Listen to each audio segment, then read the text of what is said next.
안녕하세요. 저는 목사님과 함께 기도 모임 사역을 돕는 이나모 간사입니다. 그리고 배원고 졸업생이기도 합니다. 네.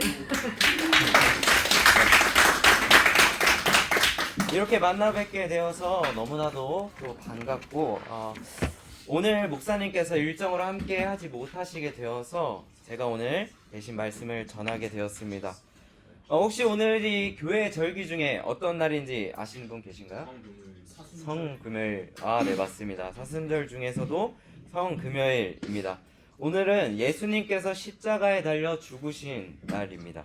기독교에서는 아주 중요한 그리고 깊은 의미를 가진 날인데요. 오늘 이 시간을 통하여서 예수님은 왜 십자가에 달리셨나, 예수님은 어떤 분이신가 함께 깊이 생각해보는 이 시간이 되기를 소망합니다. 먼저 우리 말씀을 읽고 시작했으면 좋겠습니다. 18절부터 20절까지 한번 같이 읽어보도록 하겠습니다. 내가 일어나 아버지에게 돌아가서 이렇게 말씀드려야 하겠다. 아버지, 내가 하늘과 아버지 앞에 죄를 지었습니다. 나는 더 이상 아버지의 아들이라고 불릴 자격이 없으니 나를 품꾼으로 삼아 주십시오. 그는 일어나서 아버지에게로 갔다. 그가 아직도 먼 거리에 있는데 그의 아버지가 그를 보고 시근히 여겨서 그의 목을 껴안고 입을 맞추었다. 아멘. 오늘 한 가지 이야기를 통해서 예수님을 함께 나누고자 합니다.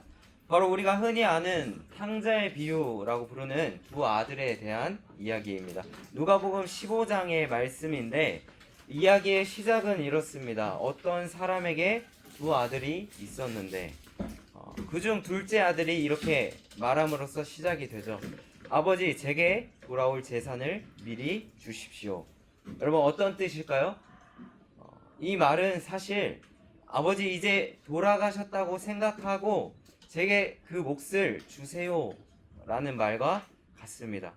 살아계신 아버지 앞에서 이런 말을 한다는 것은 그 마음이 얼마나 삐뚤어져 있는지를 보여주는 장면이죠. 그리고 그는 며칠 안 돼서 재산을 챙겨 먼 나라로 떠나게 됩니다. 바로 함께 하고 싶었던 것은 아버지가 아니라 아버지의 재산뿐이었던 것을 이 장면을 통해서 또 알 수 있습니다. 그 후의 이야기는 우리가 잘 알다시피 그는 방탕하게 재산을 허비하고 기근이 닥치자 돼지를 치는 신세가 됩니다.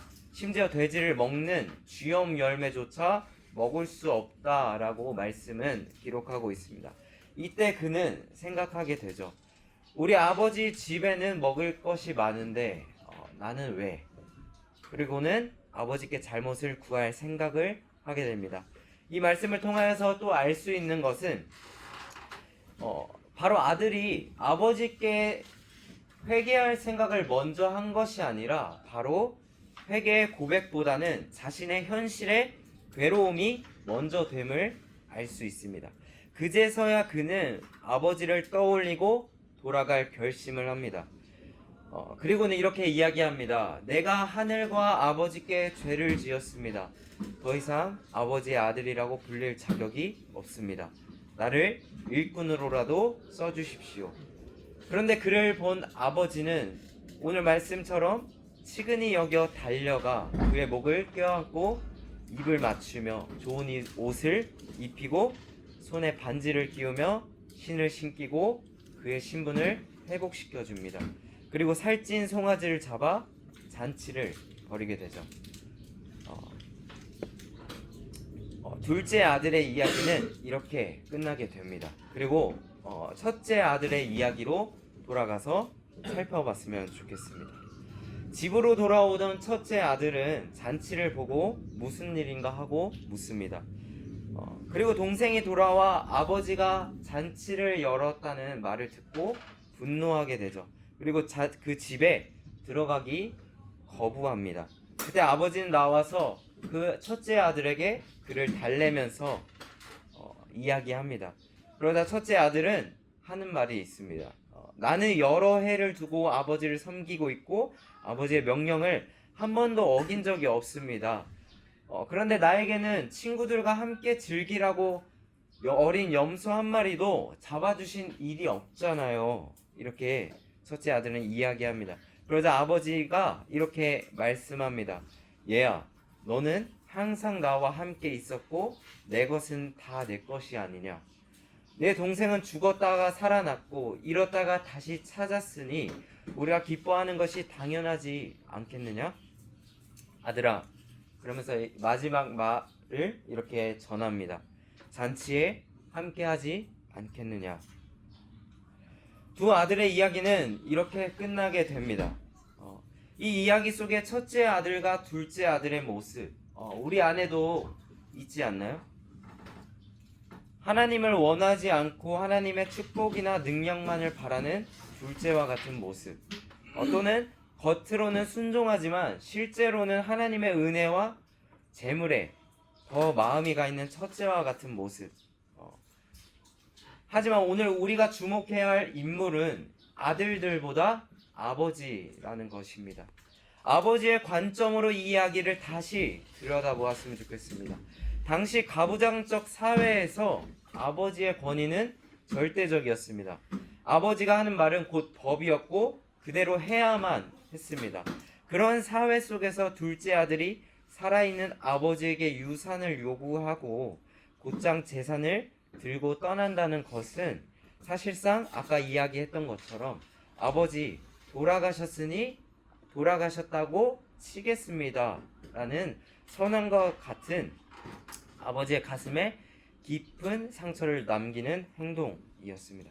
그리고 첫째 아들 또한 겉으로는 충성된 아들이었지만 자신의 어떠한 업적, 여태까지 아버지에게 했던 공로를 기준으로 아버지와 동생을 판단하며 결국 아버지의 마음을 이해하지 못하고 분노합니다. 그럼에도 불구하고 아버지는 그 어떤 책망도 없이 둘째 아들에게는 옷을 입히고 반지를 끼우시며 신을 신겨 그의 신분을 완전히 회복시켜 주셨고, 첫째 아들에게는 다정히 다가가 설득하며 그도 잔치에 참여하기를 간절히 원했습니다. 이 장면을 통하여서 우리는 하나님 아버지의 마음, 그리고 예수님의 십자가 사랑을 발견하게 됩니다. 하나님을 떠난 우리의 죄인된 신분을 예수님께서는 십자가를 달리심으로 대신 대속하셨습니다. 그리고 우리를 다시 십자가를 통하여서 하나님의 자녀된 그 관계를 회복시켜 주셨습니다. 그리고 오늘 무엇보다 오늘 본문에서 말한 치근히 여겼다, 오늘 제목과 같은데요, 이 말씀 속에서는 예수님의 마음이 깊이 담겨 있습니다. 헬라어로 치근히 여기다 라는 말은 오늘 여기에 쓰인 스플랑크니스세라는 말은 이 단어의 어근을 살펴보면 스플랑크논이라는 어근입니다. 이것은 어떤 의미를 내포하고 있냐면 창자와 내장이라는 뜻입니다.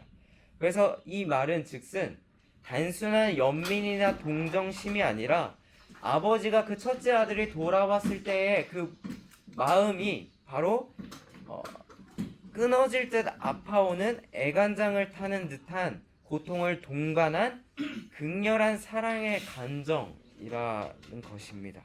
예수님은 돌아온 아들을 향해 내 말 좀 들었어야지 하며 꾸짖거나 따지지 않으셨습니다.